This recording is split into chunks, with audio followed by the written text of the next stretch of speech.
Welcome to episode 16 of the Ask Linkfluencer show. And in today's episode, we're going to be answering a question that's come through from Frank Edgard all the way from New Zealand. So Frank has asked, I've only recently joined LinkedIn. I want to get off to a good start. So I was wondering, what are the top 3 biggest mistakes to avoid on the platform? So very good question. There are obviously a ton of mistakes people make, but number 1, Frank, is people just don't have an outcome or an understanding of what their purpose is on LinkedIn. So avoid that mistake. And in order to avoid it, what you need to do is get very clear on your outcome. So ask yourself, why are you on the platform? Are you looking to generate more leads, expand internationally, get featured in the media, generate partnerships, whatever that might be for you, get very clear on your outcome.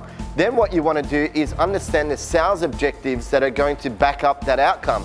So for example, if I want to generate 10 new clients and my deal value is, for example, $10,000, I know that I want to generate 100K from LinkedIn. Now, I need to ask myself, how many phone calls, how many connections, how many meetings, how many follow-up meetings, how many contracts do I need to send out in order to achieve that 100K? So get very clear on that outcome, and the way to do that is by getting an understanding of those sales objectives. Now, third and the most important part of this is actually, once you're clear on your sales objectives, ask yourself, who do I need to connect with in order to achieve that outcome? And once you've got an understanding of your client avatar, then you can go out and start connecting with that audience and building a relationship.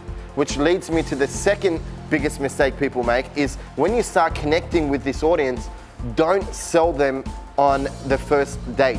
Being, as soon as they accept your invitation, don't go and send them some sort of salesy type email, whether that be through LinkedIn or off LinkedIn, selling them on your product or service. Really look to establish a relationship with them. And we have this process which we call the rapport bank. So it's a series of a few emails where you build up a lot of trust and rapport through the Messenger app, because once someone connects with you, you can actually send them private messages for free.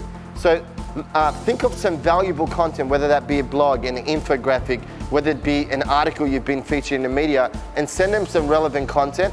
In between then, obviously, you want to engage with their own content, and you can do that through Sales Navigator. And on top of that, you want to share your own content. Now, throughout this process, you've built so much rapport and trust with them that when you actually go to pitch something to them, you've already built that trust. And then the third mistake is obviously execution.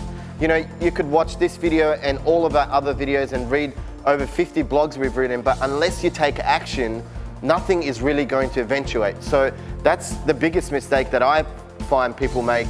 And 99.9% of entrepreneurs and business owners who don't get results is because they don't execute on the information or the systems that they've learned. So there you have it, Frank. They're the top 3 mistakes to avoid on LinkedIn. Keep us posted with your success.